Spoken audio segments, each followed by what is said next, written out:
Welcome to my horror story. So guys, তোমরা কিন্তু অনেকেই আমাকে হরর স্টোরি পাঠানোর জন্য ইনবক্স করছো যে তোমাদের স্টোরিগুলো যেন আমি পড়ে শোনাই। তো তোমরা যারা যারা তোমাদের হরর স্টোরিগুলো পাঠাতে চাও তারা অবশ্যই আমার ইনস্টাগ্রাম আইডিতে স্টোরি পাঠিয়ে দিবে। সো গাইস, আজকে আমি যে গল্পটি পড়ে শোনাবো সেটা তোমাদের মাঝ থেকেই পাঠানো একটা ভাইয়ার সত্যিকারের ঘটনা। তো আমি পড়ে শোনাচ্ছি। আসসালামু আলাইকুম, আমার নাম শাহাদাত হোসেন তামিম। গল্পটা আমার ছোটবেলার। ঘটনাটা ঘটে আমার খালাতো ভাইয়ের সাথে। 31 জানুয়ারি দিনটা খুব সুন্দর ছিল। জানুয়ারি মাস শেষ আর ফেব্রুয়ারি মাসের শুরুর মাত্র কয়েকটা ঘন্টা বাকি। 1 ফেব্রুয়ারি সুন্দর সকালে জন্ম নেই আমি। আমার জন্মের কয়েকদিন পর জন্মগ্রহণ করে আমার খালাতো ভাই সাদ। সাদকে নিয়ে সবাই হাসপাতালে আছে। সবাই খুব খুশি, বংশের 2 নতুন সদস্য এসেছে যে। আমাকে নিয়ে আমার মা আমার নানু বাড়ি ছিল। বাড়ি থেকে হাসপাতালে খাবার নিয়ে যেতে হবে। আমার ছোট নানু খাবার নিয়ে যাচ্ছে হাসপাতালে। 2টি বাটিতে ভাত ছিল আর 2টি বাটিতে মাছ। বাসা থেকে মেবি বিকেল 5টা বাজে রওনা দিল ছোট নানু। যেতে যেতে রাত নেমে এলো। বাস থেকে নেমে খোলা রিকশায় উঠে বসলো নানু। সব ঠিকঠাক চলছিল। হঠাৎ তেঁতুল গাছের পাশ দিয়ে যাবার সময় মাছের একটা বাটি হাত থেকে পড়ে যায়। ছোট নানু বাটিটি না নিয়েই ওখান থেকে চলে যায় হাসপাতালে। কে জানতো অন্য বাটিতে বসে আছে একটি ছায়া যে তার সাথেই যাচ্ছে। তো নানু হাসপাতালে চলে যায়। হাসপাতালে পা দিতেই ঠান্ডা বাতাস বয়ে গেল নানুর চারপাশ দিয়ে। ছোট নানু সেটা তেমন একটা পাত্তা দিল। সবাই খাবার খায় এবং রাতে তারা ঘুমিয়ে পড়ে। পরের দিন সকালে দেখে সাদের শরীর নীল হয়ে গেছে। তখনও কেউ বিষয়টা খুব একটা গুরুত্ব দেয় না।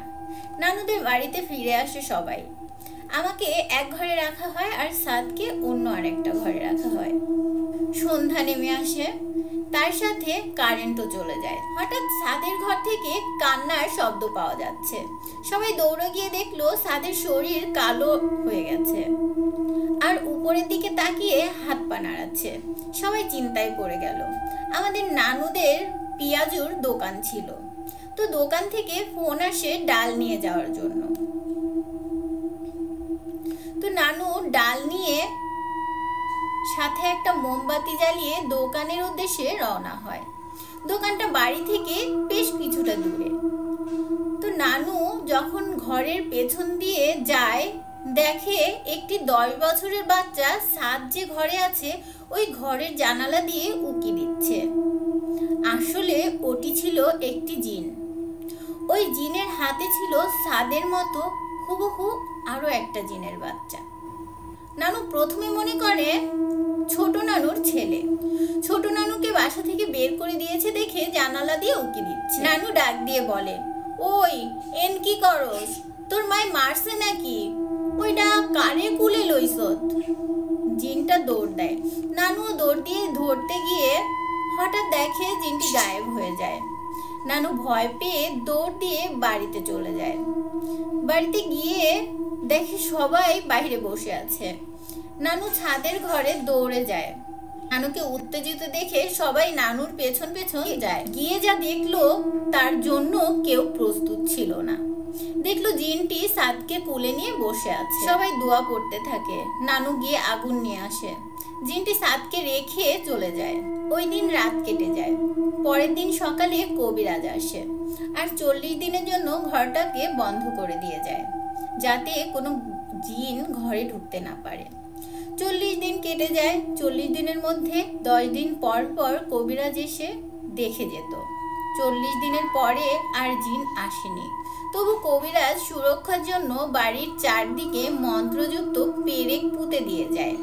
আস্তে আস্তে পরিস্থিতি স্বাভাবিক হয়ে যায়। এই ছিল আমার গল্প, অর্থাৎ তামিমের গল্প। থ্যাংক ইউ তামিম, তুমি এত সুন্দর একটা গল্প পাঠিয়েছো। আর তামিম কিন্তু আমাকে ইনস্টাগ্রাম আইডিতে গল্পটা পাঠিয়েছিল। তোমরাও চাইলে কিন্তু পাঠাতে পারো। আর এই হলো আমার ইনস্টাগ্রাম আইডি। সো গাইস, আশা করি গল্পটা সুন্দর লেগেছে। Bye bye.